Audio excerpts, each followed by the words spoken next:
Alrighty, hello. Let me just make sure that we are working. And let me post something about it. Okay, just one second, give me a second. While we are here, let's go over what we're doing tonight. Hold up.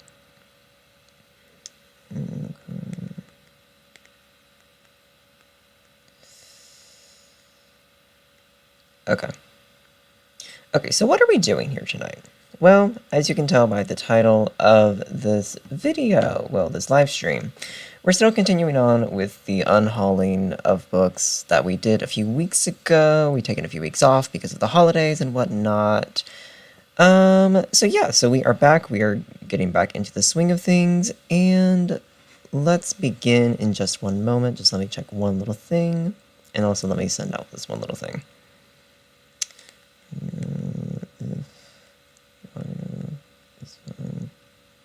Okay. Alrighty, so we left off here with an unwanted guest. How does this thing go again? Again, we're just going to read through the books, see what they're about, see if we want to keep them or if we don't. If we don't want to keep them, we get rid of them from my TBR. If we do want to keep them, well, we keep them. Sounds simple enough. Anyway, let's go. An unwanted guest. What is this? This is a mystery thriller. Okay. A weekend retreat at a cozy mountain lodge is supposed to be the perfect getaway, but when the storm hits, no one is getting away. Ooh, sounds very similar to the book that I'm currently reading, honestly. It's winter in the Catskills and Mitchell's Inn. Nestled deep in the woods is the perfect setting for a relaxing, maybe even romantic weekend getaway. It boasts spacious old rooms with huge wood-burning fireplaces, a well-stocked wine cellar, and opportunities for cross-country skiing, snowshoeing. I've never heard of that. What is snowshoeing? I don't know what that is. Snowshoeing.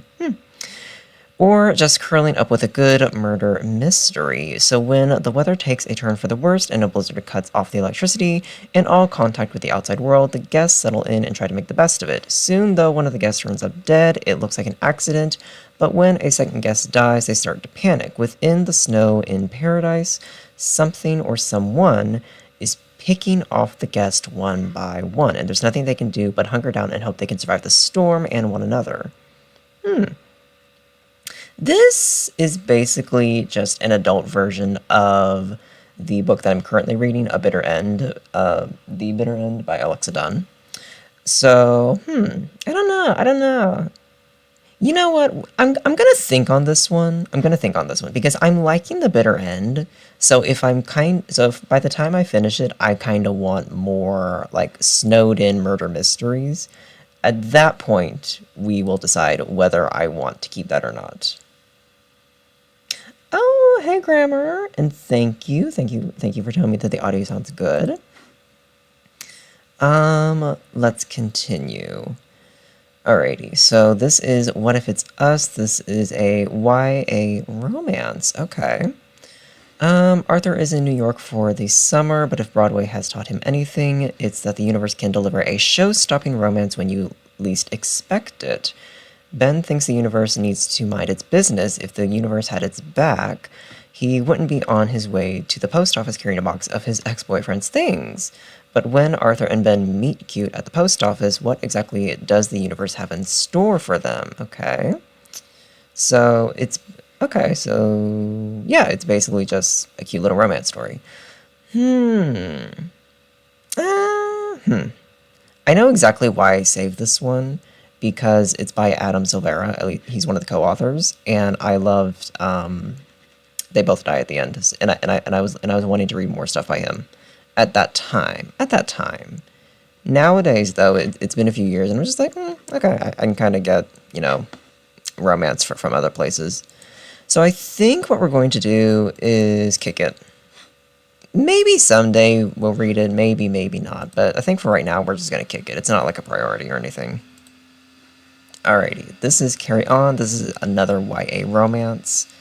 Okay. So Simon Snow is the worst chosen one who's ever been chosen. That's what his roommate Baz says, and Baz might be evil and a vampire and a complete git, but he's probably right. Half the time, Simon can't even make his wand work, and the other half he starts something on fire. His mentor's avoiding him, his girlfriend broke up with him, and there's a magic-eating monster running around wearing Simon's face. Lovely. Hate that for him. Baz would be having a field day with all this if he were here. It's their last day at the Watford School of Magics, and Simon's infuriating nemesis didn't even bother to show up. Okay. It's a ghost story, a love story, and a mystery. It has just as much kissing and talking as you'd expect from... Okay. This is cute. I think we're going to keep this one. I do. I think we're going to keep that one. Right? That really is a cute cover. It's one of the things that drew me in originally. I was like, ooh, that's pretty. Like, that's really, really pretty. So yeah, I agree. It is a very cute cover. One Day in December. This is a romance, contemporary. Okay. I know exactly why I saved this, because it was December a few years ago, and I could not, for the life of me, find any Christmas books, and I found this, and I was like, well, I'll save it for a future Christmas. So, but anyway, what is this? So, 2 people, 10 chances, 1 unforgettable love story. Laurie is pretty sure love at first sight doesn't exist anywhere but the movies, but then through a mist-up bus window one snowy December day, she sees a man who she knows instantly is the one. Their eyes meet, there's a moment of pure magic, and then her bus drives away. Certain they're fated to find each other again, Laurie spends a year scanning every bus stop and cafe in London for him. Okay, stalker. It's giving Marinette from Miraculous. Like, it's giving stalker. But she doesn't find him, not when it matters anyway. Instead, they reunite at a Christmas party when her best friend Sarah giddily introduces her new boyfriend to Laurie. It's Jack, the man from the bus. Of course it would be. Oh, it's bad for her. It's bad for Miss Laurie. Oh no. What follows for Laurie, Sarah, and Jack is 10 years of friendship, heartbreak, missed opportunities, roads not taken, and destinies reconsidered. One Day in December is a joyous, heartwarming, and immensely moving love story to escape into and a reminder that fate takes inexplicable turns along the route to happiness. Here's the thing. I always say... When I'm just looking at the cover, I always say like, oh, it looks kind of boring, blah, blah, blah, blah, blah. But then when I actually start reading the description again and I get to this part, it sounds kind of interesting. And I'm always like, wait, why haven't I read this yet? You know what? I'm going to do this. I'm going to keep it for now. If I don't read it by this December is the deadline, which I know is a year away basically. But if I don't read it by this December, we're getting rid of it. We're giving it one last chance. All right, Rule of Wolves, Lee Bardugo, Grishaverse. We're keeping that because I'm going to read that this month. I made chapters into the draft you sent me, by the way. I haven't read it in 2 days. I've been slacking. Oh, I'm so excited. Oh, that's lovely to hear. How are you enjoying it so far? I'm curious to know. So let's see, about 8 chapters in, you're about to the end of Act 1. If memory serves me correct, because I think Act 1 is about 9 chapters. Okay, so let's move on. Okay, so Firekeeper's Daughter. This is a YA mystery. Okay. So what is this? So, Danis? I have no idea how to pronounce this name. Danis, we're going to assume, has never quite fit in, both in her hometown and on the nearby reservation. She dreams of a fresh start at college, but when family tragedy strikes, Danis puts her future on hold to look after her fragile mother. The only bright spot is meeting Jamie, the charming new recruit on her brother Levi's hockey team. Yet even as Danis falls for Jamie, she senses the dashing hockey star is hiding something. Everything comes to light when Danis witnesses a shocking murder. Oh, okay. Thrusting her into an FBI investigation and of a lethal new drug. Oh, okay. Reluctantly, Danis agrees to go undercover, drawing on her knowledge of chemistry and I don't know how to pronounce this, so I don't want to butcher it. Traditional medicine to track down the source, but the search for truth is more complicated than Donna's imagined, exposing secrets and old scars. At the same time, she grows concerned with an investigation that seems more focused on punishing the offenders than protecting the victims. Now, as the deceptions and deaths keep growing, Donis must learn what it means to be a strong woman of her clan, of her tribe. I'm assuming these are like Native American terms and words. I don't want to butcher them, so I'm not exactly going to say them. So because I know I'm going to butcher them, so I don't want to butcher them. But I'm assuming they're like Native American words. And how far she'll go for her community, even if it tears apart the only world she's ever known. This is interesting. I've had this on my bookshelf for years because the cover is so pretty and it sounds interesting. And I'm gonna be honest. Before this, I was thinking like, okay, this is gonna be an easy unhaul because I wasn't really remembering what it was. But now after rereading the description, I was like, wait, I know. Wait, I know why I wanted to save this because sounds interesting. It sounds really interesting. Now, granted, it has the Reese's YA Book Club sticker on it, but now, and I know Reese's Book Club are kind of hit and misses, but honestly, I've read a Reese's YA Book Club pick before, and I kind of liked it. So I'm like, maybe her YA Book Club picks are better than her older adult book club picks. I don't know. So we're gonna keep that one. I think that's gonna be interesting. This is Sunshine Nails. This is a general fiction book. Okay. Vietnamese refugees Debbie and Phil have built a comfortable life for themselves in Toronto with their family nail salon. But when an ultra-glam chain salon opens across the street, their world is rocketed. Rocketed? Yes. Complicating matters further, their landlord has jacked up the rent, and it seems only a matter of time before they lose their business and everything they built. Oh no, that's horrible. They enlist the help of their daughter, Jessica, who has just returned home after a messy breakup and a messier firing. Together with their son Dustin and niece Thuy, they devise some good old-fashioned sabotage. Relationships are put to the test as the line between right and wrong gets blurred. Debbie and Phil must choose. Do they keep their family intact or fight for their salon? I don't know. I don't know. See, here's the thing. It sounds interesting. It sounds pretty good. I want to know the mess. I love family mess. I do. I love family mess. But we've got 300 books on the TBR. Somebody's got to go. Oh, I don't know. I don't know whether we should unhaul this one or not. I don't know. I would need a second opinion on this one. It sounds interesting, but we've got 300 books on the TBR. I don't know. Let me think on that one. I'm undecided about that one. Okay. I've been writing my chapter thoughts in Google Doc, as well as highlighting any typos, etc. I find it the PDF. Ooh, that's interesting. Okay. Oh, nice. I would love to read that whenever you're finished, or as far along as you get. I would love to read that Google Doc. This is Small Angels. Ooh, a horror. I don't typically go for horror. Okay, so this is a horror. Okay. Yeah, here it is.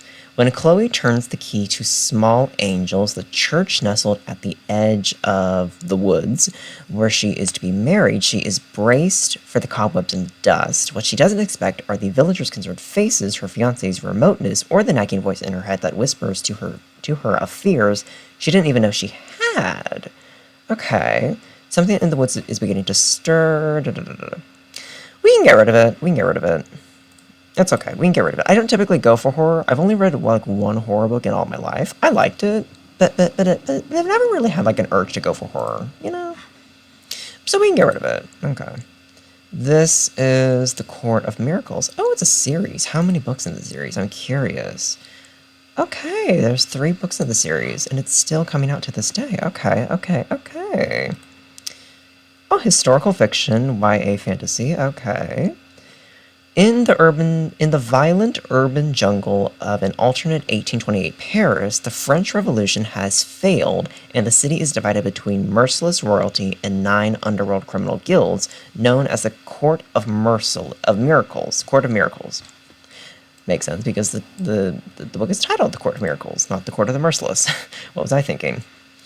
Anyway, so we've got Nina as a cat burglar and member of the Thieves Guild. Nina's life is midnight robberies, avoiding her father's fits, and watching over her naive adoptive sister, Et.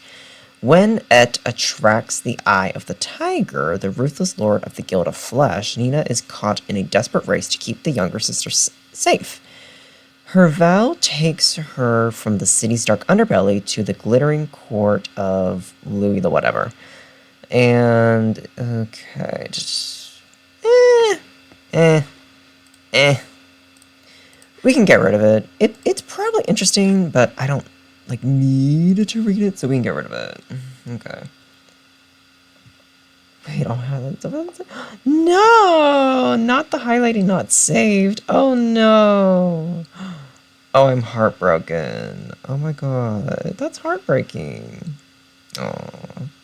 I'm sorry. Oh, I'm sorry about that.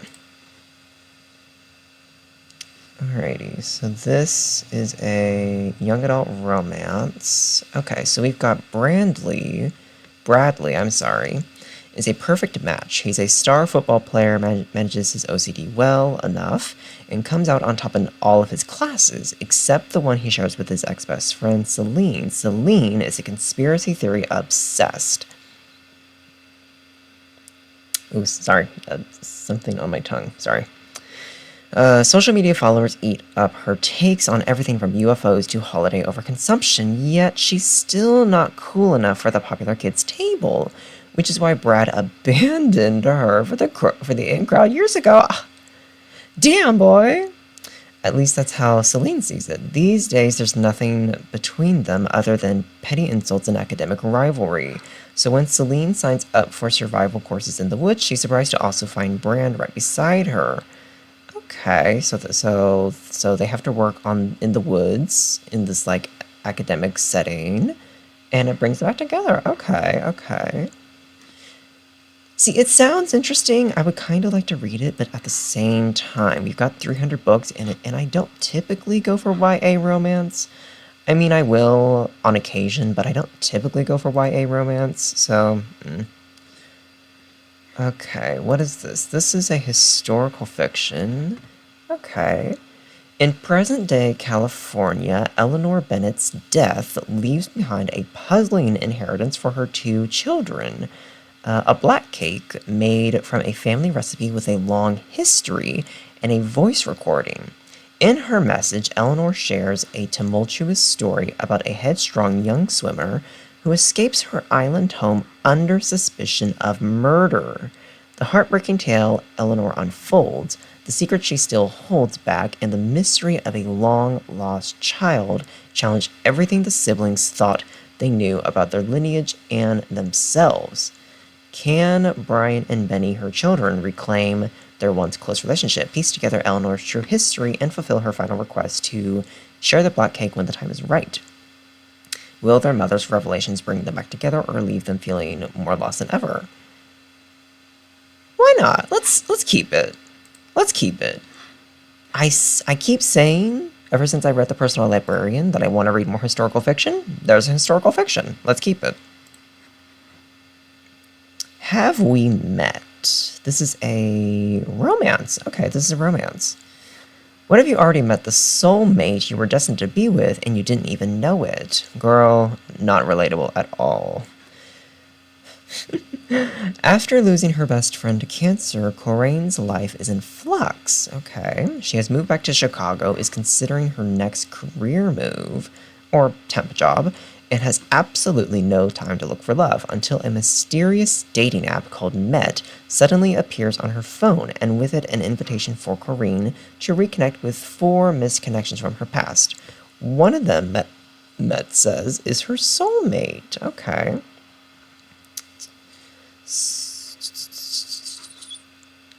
Okay. That's kind of interesting. That's kind of interesting. That's kind of interesting. I'm gonna hesitantly keep it.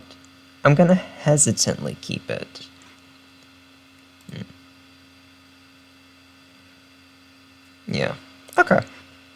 So let's see. Confessions of an Alleged Good Girl. This is a YA romance. Okay. So, Joy. Oh, I'm sorry. Where is. Okay. Here it is.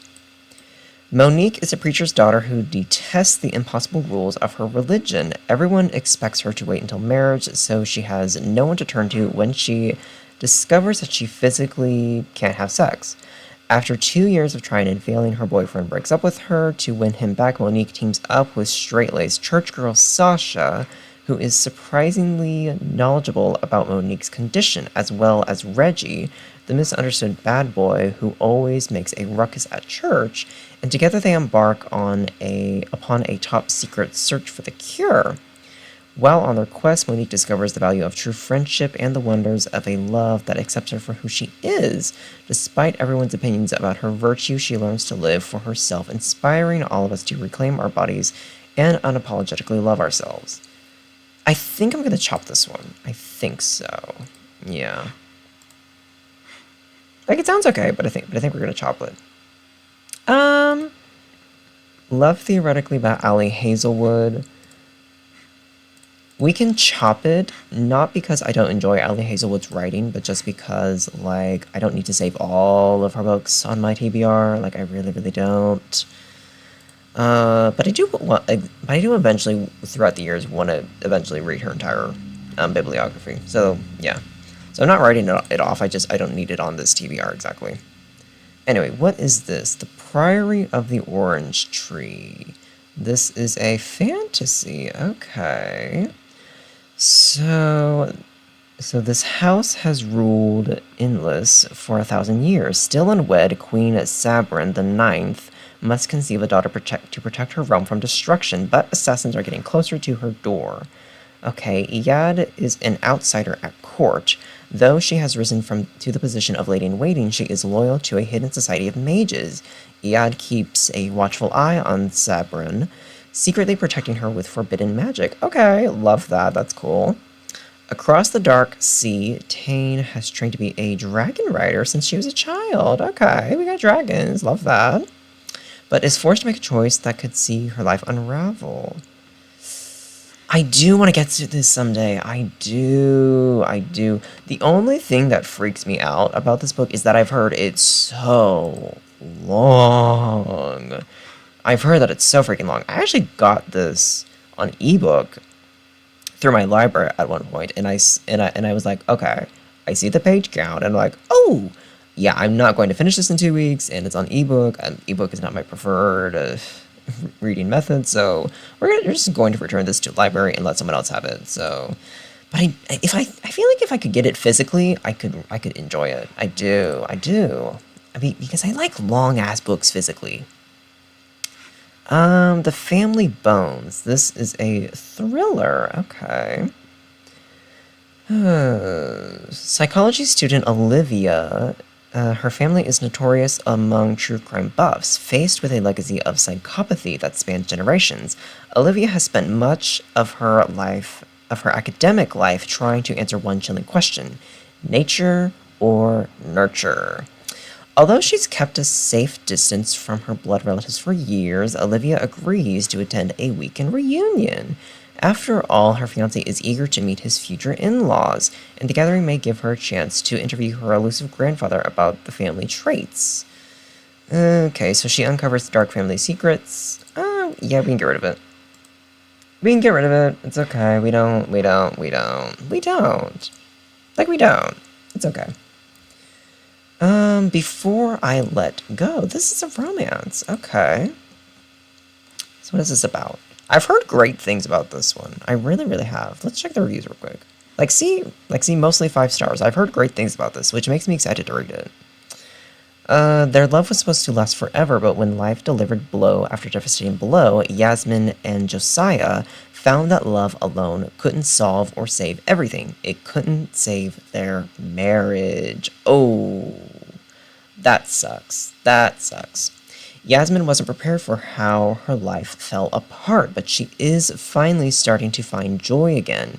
She and Josiah have found a new rhythm, co-parenting their two kids and running a thriving business together. Yet, like magnets, they're always drawn back to each other, and now they're beginning to wonder if they're truly ready to let go of everything they once had.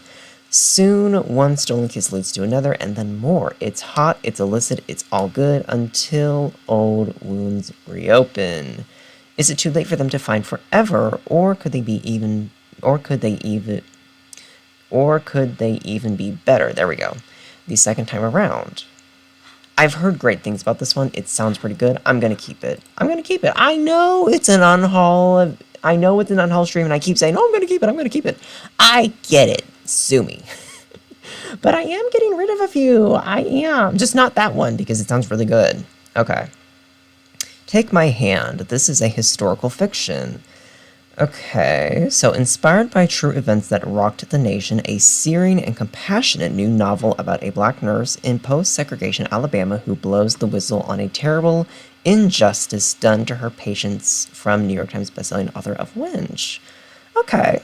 Montgomery, Alabama, 1973. Fresh out of nursing school, Sybil Townsend intends to make a difference, especially in her African American community. At the Montgomery Family Planning Clinic, she hopes to help women shape their destinies, to make their own choices for their lives and bodies. But when her first week on the job takes her along a dusty country road to a worn-down one-room cabin, Sybil is shocked to learn that her new patients, Erica and India, are children, just 11 and 13 years old. Neither of the Williams sisters have even kissed a boy, but they are poor and black, and for those handling the family's welfare benefits, that's reason enough to have the girls on birth control. As Sybil grapples with her role, she takes India, Erica, and their family into her heart until one day she arrives at their door to learn the unthinkable has happened and nothing will ever be the same for any of them. Decades later, with her daughter grown and a longer in wake, Dr. Sybil Townsend is ready to retire, to find her peace and leave the past behind. But there are people and stories that refuse to be forgotten, that must not be forgotten, because history repeats what we don't remember. Inspired by true events and brimming with hope, Take My Hand is a stirring exploration of accountability and redemption. This sounds very interesting. Interesting, and it is a historical fiction, which I do want to read more historical fiction this year. So sue me, we're going to keep it. Sue me. I should change the title of these live streams now to just reviewing my TBR or something, because this one in particular, I'm not exactly unhauling too many, but I want to. So I don't know. Anyway, Four Found Dead by Natalie D. Richards. I've read this author before. What was their book that I read before? What was it? Five Total Strangers. That one. Yes, I loved that one. It was so freaking cool. And I give it a 5 out of 5 stars. Anyway, Four Found Dead. This is a YA thriller. Okay.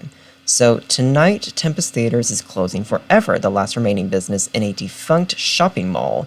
The moviegoers have left, and Jo and her 6 co-workers have the final shift, cleaning up popcorn and mopping floors for the last time. But after an unexpected altercation puts everyone on edge, the power goes out. Their manager disappears, along with the keys to the lobby doors and the theater safe, where the crew's phones are locked each shift. Okay, now that's just sucky. That's just sucky. But for the plot, I'm like, ooh, okay. Then the crew's tensions turns to terror when Jo discovers the dead body of one of her coworkers. Oh, Oh, well, we know who one of the four dead is. Now their only chance to escape the murderer in their midst is through the dark, shuttered mall with its boarded-up exits and disabled fire alarms. The complex is filled with hiding places for both pursuer and pursued. In order to survive this night, Jo and her friends must trust one another, navigate the sprawling ruins of the mall, and outwit a killer before he kills again. Y'all, where is it? There it is, my hire wants tag. I'm sorry. Sue me, I'm sorry. I love shit where it's like, there's a killer amongst us, and we can't really escape. I love that kind of stuff. I do. So we're gonna keep that one. That sounds really good. Alrighty, this one, From the Desk of Zoe Washington, that's a middle grade. I keep those on hand in case I get in a reading slump, so we're going to skip that one and keep it. Gideon the Ninth, okay, wait. Unhauling with an asterisk, exactly. That is exactly what we should title these in the future. Unhauling, attempted unhauling. Alright, this is Gideon the Ninth. I've heard great things about this one. Ooh, there's gonna be... Oh, it's a whole series. There's 4 of these. Okay, hold on. Okay, so science fantasy. What is this about? The 9th necromancer needs a swordswoman. Gideon has a sword, some dirty magazines, and no more time for undead bullshit. Brought up by unfriendly, ossifying nuns, ancient retainers, yep, there it is, ancient retainers, and countless skeletons, Gideon is ready to abandon a life of servitude in an afterlife as a reanimated corpse. Oh, that's fucking cool as shit. She packs up her sword, her shoes, and her dirty magazines and prepares to launch her daring escape, but her childhood nemesis won't set her free without a service. Okay. So Heroic, revered daughter of the 9th house and bone witch extraordinaire, has been summoned into action. The Emperor has invited the heirs to each of his loyal houses to a deadly trial of wits and skill. If Heroic succeeds, she will become an immortal, all-powerful servant of the resurrection, but no necromancer can ascend without their cavalier. Without Gideon's sword, Hero will fall and the 9th house will die. Of course, some things are better left dead. Y'all gonna hate me. Y'all dislike the stream for me lying, because we keep it. I'm sorry, we keep it. Alice's Island. This one I do think we're gonna unhaul. This one I do think we're gonna unhaul. This is a mystery thriller. Okay, a happily married woman's perfect life shatters when her husband turns up dead hundreds of miles away from where he should have been, and she suddenly discovers that there was a part of him she knew nothing about. Imagine being woken up in the middle of the night by a phone call letting you know your husband is dead, then imagine suddenly discovering there was a part of him you never knew nothing about. Yeah, woman goes to an island to discover her dead husband's secret life. Okay. Yeah, unhaul it. These Violet Delights. Isn't this a trilogy? No, it's a duology. Okay. So what is these Violet... Wait. Chloe Gong. Oh, yeah, she wrote Immortal Longings or something. Oh, yeah, I remember her name. Anyway, that's not the point. Go back. There we go. Okay. This is a YA historical fiction. Okay, it's a retelling. What is it retelling? This heart-stopping debut is an imaginative Romeo and Juliet retelling set in 1920s Shanghai with rival gangs and a monster in the depths of the Huangpu River. Okay. A blood feud between 2 gangs runs the streets red, leaving the city helpless in the grip of chaos. At the heart of it all is Juliet, a former flapper who has returned to assume her role as the proud heir of the Scarlet Gang, a network of criminals far above the law. Their only rivals in power are the White Flowers, who have fought the Scarlets for generations, and behind every move is their heir, Roma, Juliet's first love and first betrayal. Oop! What do you mean first betrayal? Okay. But when gangsters on both sides show signs of instability, culminating in clawing their own throats out, the people start to whisper. Contagion, madness, monster in the shadows. Okay. So the two of them set their guns and grudges aside to work together. Sue me! That sounds interesting. That sounds pretty darn good. Oh, that sounds good. I want to get to that at some point. Oh, shit. Alrighty, City of Stairs. This is a fantasy. The cover is interesting. You know what the cover reminds me of? The cover kind of reminds me of like those like teen dystopia movie posters from like the early to mid 2010s. That's kind of what this cover reminds me of. Anyway. Oh, makes sense. It came out in 2014. Okay, makes sense. Okay. So City of Stairs. The city of Bulakov once wielded the powers of gods to conquer the world, enslaving and brutalizing millions until its divine protectors were killed. Now Bulakov's history has been censored and erased, its citizens subjugated, but the surreal landscape of the city itself, forever altered by the thousands of miracles its guardians once worked upon, stands as a haunting reminder of its former supremacy. Into this broken city steps Shara. Officially, this unassuming woman is just another junior diplomat sent by Bulakov's oppressors. Unofficially, she is one of her country's most accomplished spies, dispatched along with her terrifying secretary, Sigurd, to solve a murder. Okay, but as Shara pursues the killer, she starts to respect that at the beginning, the beings who ruled this terrible place may not be as dead as they seem. We can get rid of it. We can get rid of it. We can get rid of it. We can get rid of it. Okay, what is this? Madalea and the Dark. The cover is so pretty. Like, do we agree? This is a historical fiction. Okay. Okay, so Venice, 1717, 15-year-old Luisa has only wanted one thing, to be the best at violin.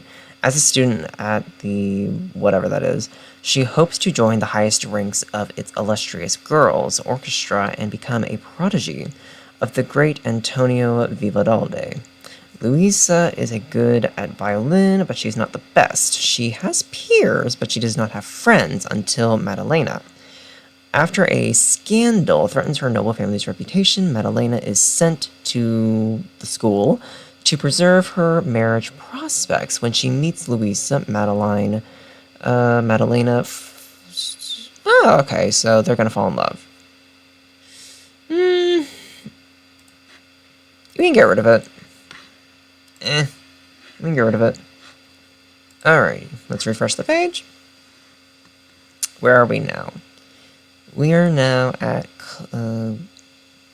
this one. Okay. So this is a mythology, Greek mythology. Okay. Okay. So for fans of Madeline Miller's Circe, which I'm actually reading right now, actually. As for queens, they are either hated or forgotten. She already knows which option suits her best. You're born to a king, but you marry a tyrant. You stand by helplessly as he sacrifices your child to placate the gods. You watch him wage war on a foreign shore, and you comfort yourself with violent thoughts of your own, because this was not the first offense against you. This was not the life you ever deserved, and this will not be your undoing. Slowly you plot. But when your husband returns in triumph, you become a woman with a choice. Acceptance or vengeance, infamy follows both.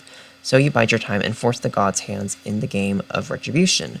For you understood something long ago that the others never did. If power isn't given to you, you have to take it for yourself.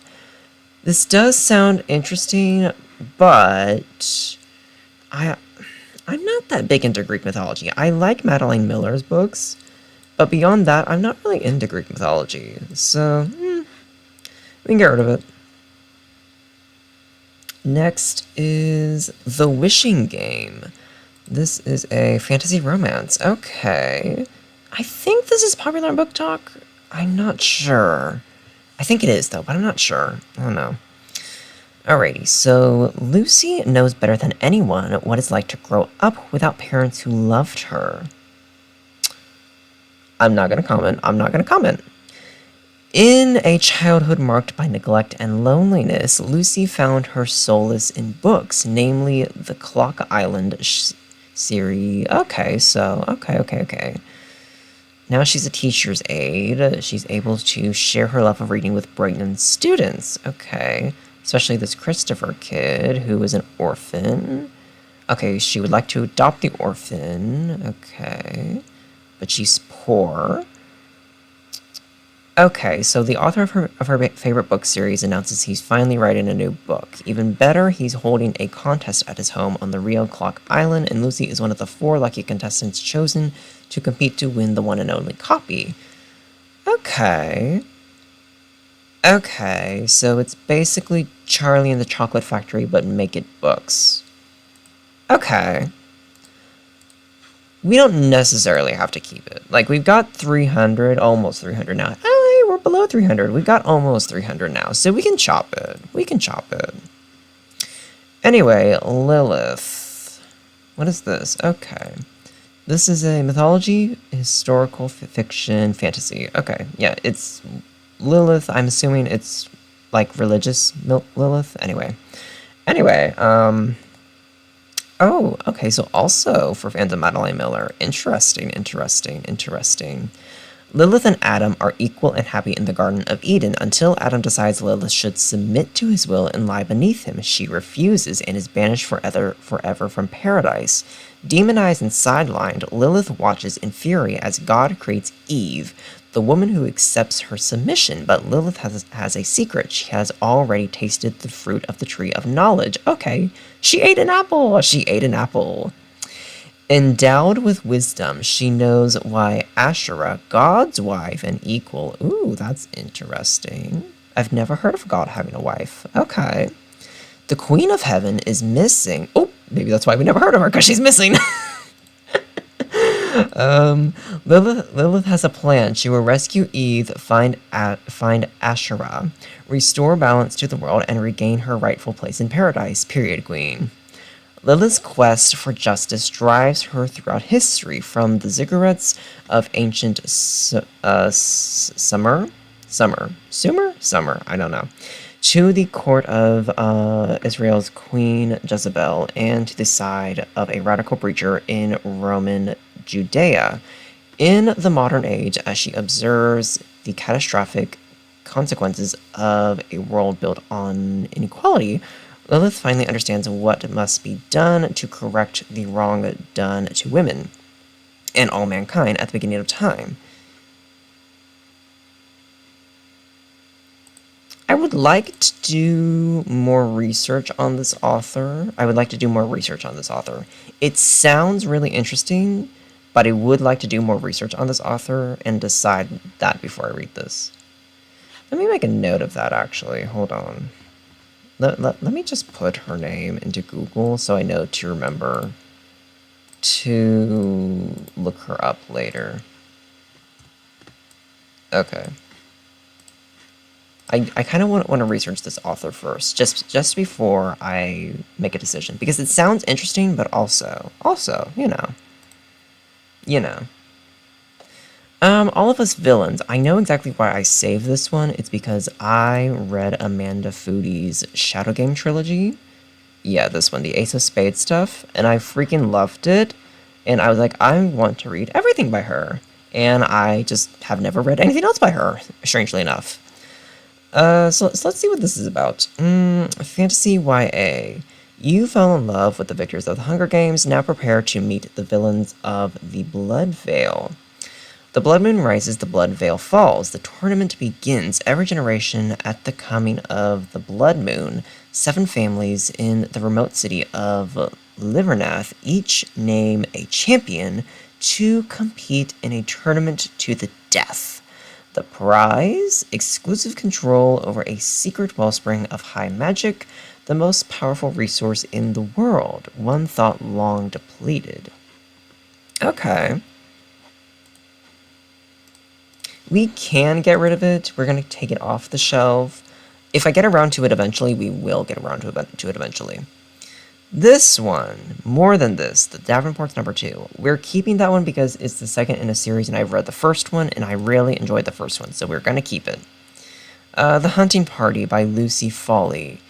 This one, I want to get to it at some point, but I'm going to take it off because there are some other Lucy Foley books that I would rather give a chance first and see if I like her writing or not before I commit to this one. Pretty Things. What is this? The cover. Look at the cover, y'all. The cover's gorgeous. Okay, like, do we see the material? Do we see the material? Anyway. So this is a thriller. Okay, so what is Pretty Things about? Two wildly different women, one a grifter, the other an heiress, are brought together by the scam of a lifetime in a page-turner. Okay. Nina once bought into the idea that her fancy liberal arts degree would lead to a fulfilling career. When the dream crashed, she turned to stealing from rich kids in LA, alongside her wily Irish boyfriend, Lachlan? Nina learned from the best her mother was the original con artist, hustling to give her daughter a decent childhood despite their wayward life. But when her mom gets sick, Nina puts everything on the line to help her, even if that means running her most audacious, dangerous scam yet. Vanessa is a privileged young heiress who wanted to make her mark in the world. Instead, she becomes an Instagram influencer, traveling the globe, receiving free clothes and products, yada yada yada. But behind the facade is a life marked by tragedy. After a broken engagement, Vanessa retreats to her family's sprawling mountain estate, a mansion of dark secrets, not just from Vanessa's past, but from that of a lost and troubled girl named Nina. Oh, so they've got history. Okay, so these two have history. Okay. Nina, Vanessa, and Lacanthan's paths collide here on the cold stones of Lake Tahoe, where their intertwined lives give way to a winter of aspiration and desire, duplicity and revenge. It sounds interesting. But it's also like, do we need to read it? I don't think so. I don't think we need to read it. So we're not going to, no. Alright, Father Material. This is the third book in the Unhauling series, which I think is coming out in 2026. I do want to read that. I do want to read that when it eventually releases at some point, so we're going to keep that one. Daughter of the Moon Goddess. This one I know I want to read. I want to read this one. Okay, so this is a YA romance with mythology. Okay. Look at the cover, by the way. The cover. Y'all, the cover's so pretty. Anyway. So growing up on the moon. Oh, we're on the moon. I mean, it makes sense. We are the daughter of the moon goddess. But anyway, growing up on the moon. Xing is accustomed to solitude, unaware that she is being hidden from the feared celestial emperor, who exiled her mother for stealing his elixir of mortality. Oh, okay. But when Xingyin's, I don't exactly know how to pronounce the name. I'm sorry. I'm probably butchering it really, really bad. I think it's pronounced Xingyin. Xingyin? I don't know. I'm so sorry. When Xingyin's magic flares and her existence is discovered, she is forced to flee her home, leaving her mother behind. Okay, so we're off the moon. Alone, powerless, and afraid, she makes her way to the Celestial Kingdom, a land of wonder and secrets. Disguising her identity, she seizes an opportunity to learn alongside the Emperor's son, mastering archery and magic, even as passion flames between her and the prince. Oh! Okay. To save her mother, Xingyin embarks on a perilous quest, confronting legendary creatures and vicious enemies across the earth and skies. But when treachery looms and forbidden magic threatens the kingdom, she must challenge the ruthless celestial emperor for her dream, striking a dangerous bargain in which she is torn between losing all she loves and plunging the realm into chaos. Okay. We're going to keep that. That sounds really, really interesting. We are going to keep that. Oh, you love the cover too. Exactly.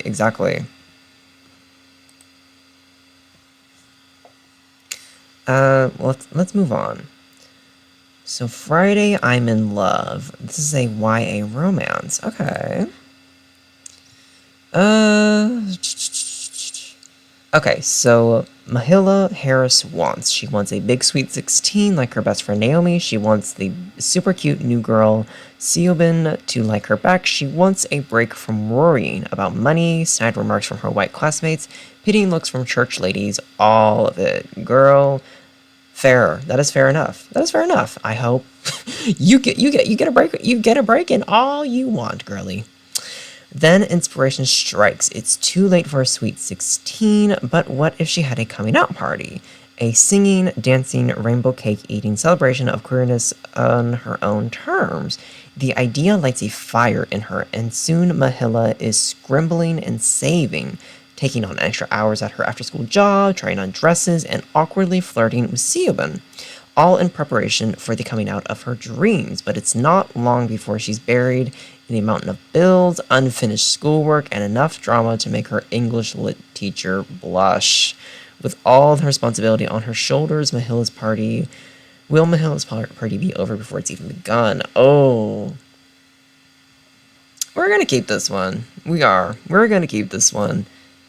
I heard about this through Lily Reads, the Lily Reads book club here on YouTube, and I like to keep up with that book club, even though I don't read any of the books from it, just because like I can never slot them into my schedule, but when I hear about an interesting book from that book club, I'm like, oh, that sounds really, really interesting. Okay, and granted, I've had the entire plot explained to me now because I've watched a live stream, but I'm gonna save it on my Goodreads. So that's one of those books, and yes, I'm going to keep it because that sounds interesting. Rebel Rose. Why do I feel like I know this one. I feel like I know this one. Oh, yep. I know this one. This is from a Disney, Disney princess kind of book. I'm going to take this off. Because I'm going to be quite honest. Disney books with the characters, they're never really that good. I don't know why. They're never really that good. I don't know why. I think this one is too. Yep, it is. So we're going to take this one off too. I mean, even when I saved these two books, I was like, they sound mildly interesting. Like, they sound okay. And so it's like, even if when I saved them, I wasn't like the most excited for them, why do I need to read them? Why do I need to keep them on here, you know? Anyway, but yeah, I don't know why. For some reason, Disney books, like with like Disney characters, like the legacy characters, you know the ones from like the animated movies, they're just, whenever there are books with those characters written, they're just never really that good. I don't know why. Anyway, let's move on to a sign here. This I've heard a lot about. Oh, it's a horror. Interesting. Oh, it's a horror thriller. Okay. What is this about? A darkly humorous, surprisingly poignant, and utterly gripping debut novel about a guy who works in hell, literally, and is on the cusp of a big promotion. If only he can get one more member of the wealthy Harrison family to sell their soul. Lovely. So, Peyton has a pretty good gig in the deals department on the 5th floor of hell. Sure, none of the pens work, the coffee machine has been out for a century, and the only drink on offer is a whatever. Some kind of something, I don't know. But Pei has a plan, and all he needs is one last member of the Harrison family to sell their soul. When the Harrisons retreat to the family lake house of the summer with their daughter Mickey's precarious new friend Ruth, in tow, the opportunity Peyton has waited for a millennia for might finally be in his grasp. And with the help of his charismatic co-worker Calamity, he sets a plan in motion, but things aren't always as they seem, on Earth or in Hell, and as old secrets and new dangers scrape away at the Harrisons' shiny surface, revealing the darkness beneath, everyone must face consequences of their choices. I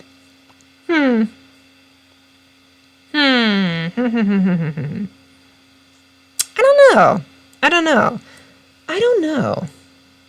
It sounds interesting. I've wanted to read it for quite a few years. Well, 2 years. 2 going on 3 years at this point. I wanted to read this for a while. I don't know. I've heard really, really good things about this one, and I've heard really, really bad things about this one. So it's like an either you love it or you hate it kind of thing. I'm gonna keep it for now. I will. I'm gonna keep it for now. Sue me. My roommate is a vampire. This is a romantasy. Well, sort of contemporary romantasy. There we go. Okay. This is part of a series, right? Yeah, it's part of a duology. All right. I know that this one is very popular on Book Talk. I've seen it a lot on Book Talk. Anyway, what is this about? Okay. So, Cassie Greenberg loves being an artist, but it's a tough way to make a living. Yeah, no shit, Sherlock. On the brink of eviction, she's desperate when she finds a too-good-to-be-true apartment in a beautiful Chicago neighborhood. Cassie knows there has to be a catch. Only someone with a secret life to hide would rent out a room for that price. Okay.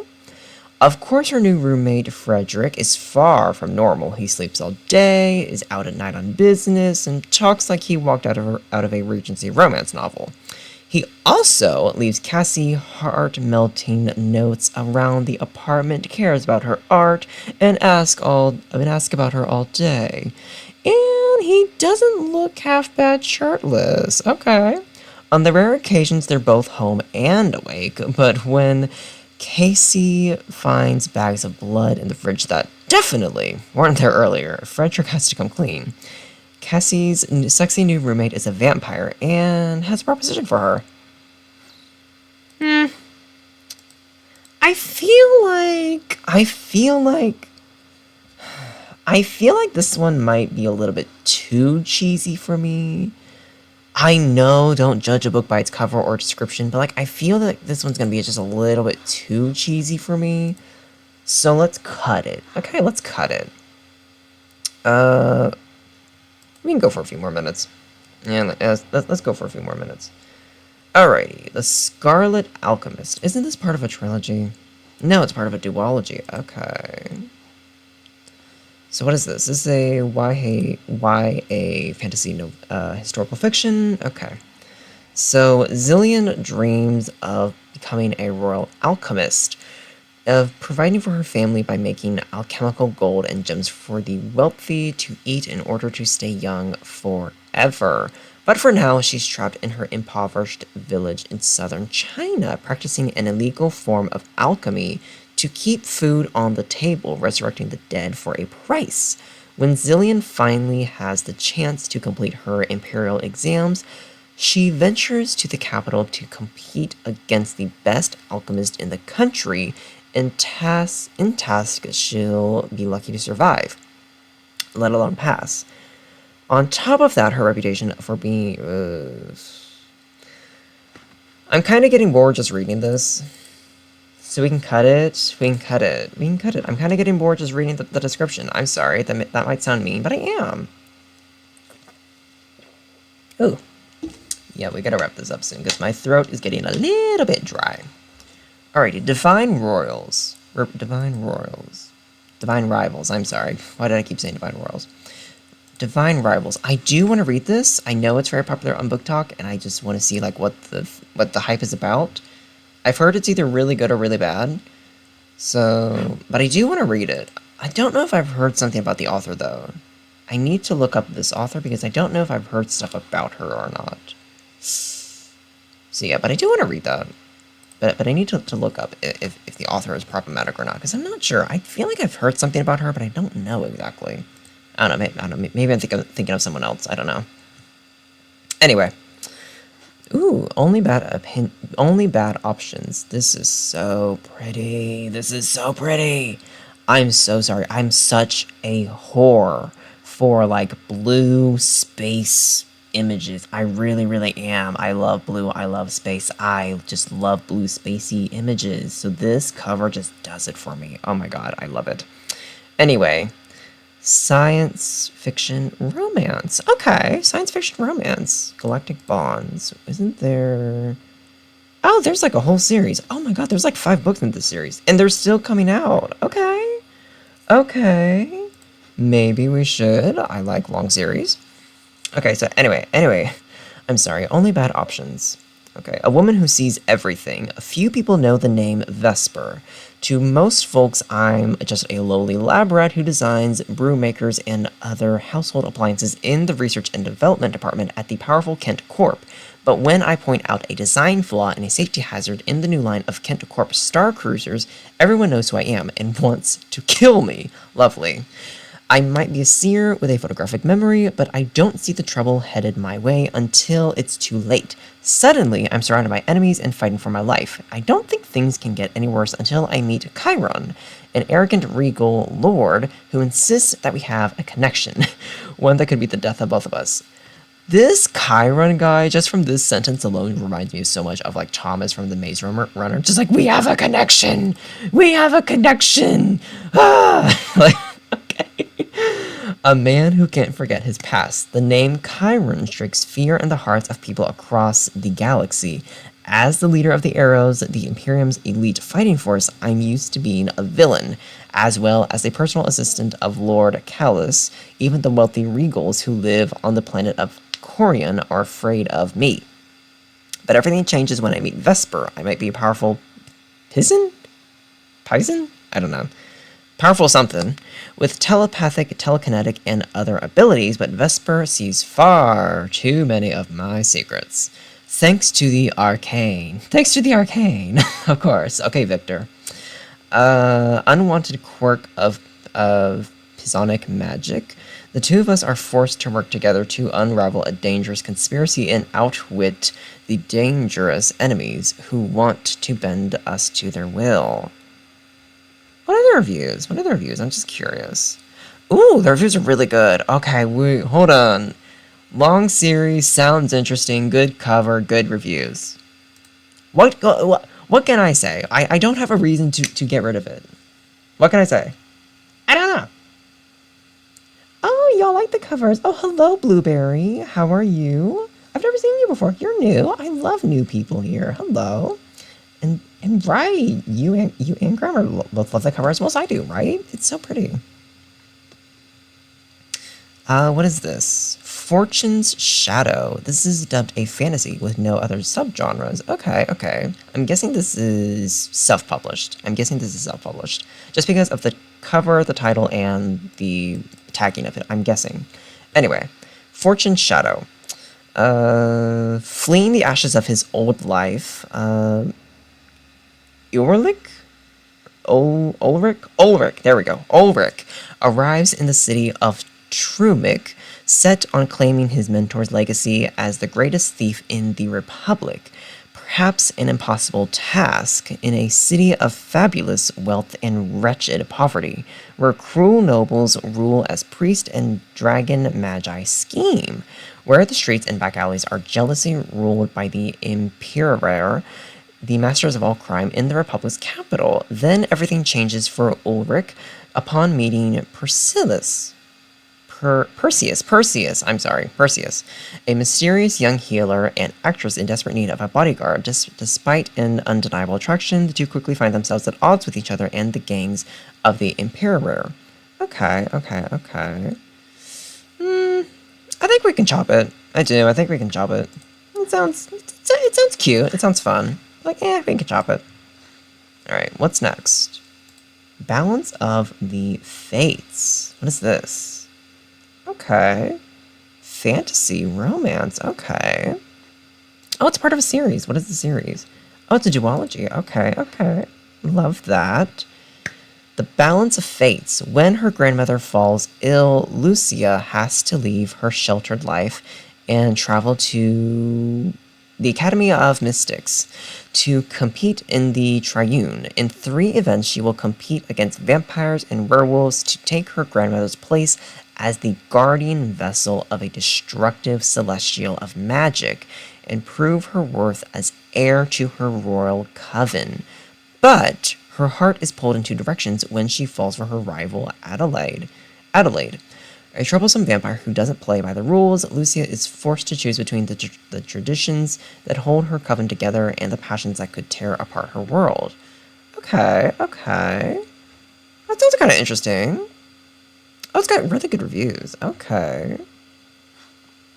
We can can keep it. I feel like we can keep that one.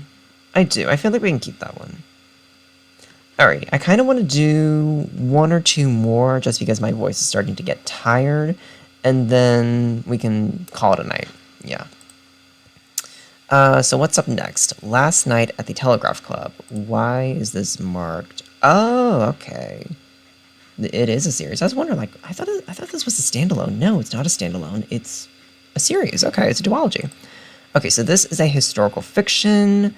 Okay, so Lily can't exactly remember when the question took root, but the answer was in full bloom the moment she and Kathleen walked under the flashing neon sign of a lesbian bar called the Telegraph Club.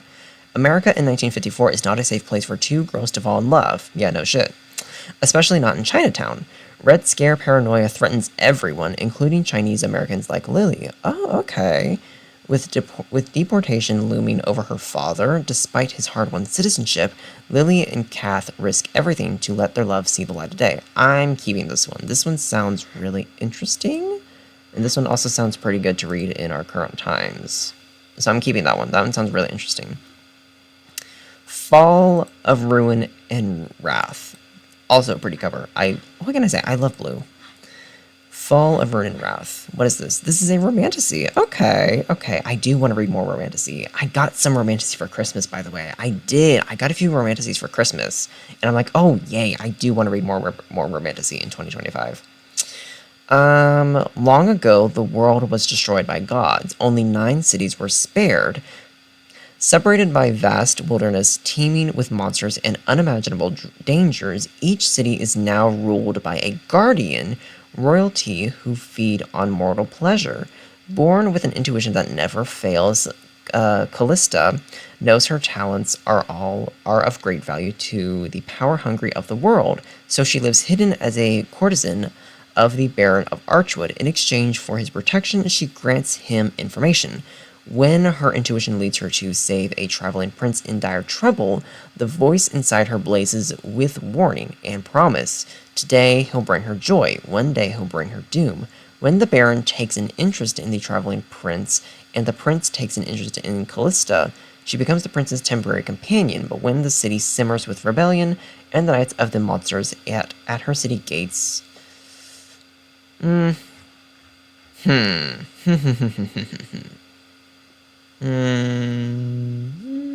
don't know. It's got pretty good reviews, so that's a good thing. I don't know. I feel like we can chop it. But we may come back to it someday. I don't know. Yeah. But, like, I think that's it. My voice is getting tired, so I think that's it for now. We did pretty good. We started off with 305. What are we at now? 284. That is 11. That's 11. Number 11. I can't believe it. Amazing. So that is where we are leaving off. Next, we will pick up on Spectrum, stories of science fiction, fantasy, and unusual, and the sometimes ordinary. Okay. That's where we will pick up next time. I hope you all enjoyed this. And Grammar, I do really want to see your notes. I do. I want to see your reactions. So, yeah. Anyway, I will see you all later. Goodbye.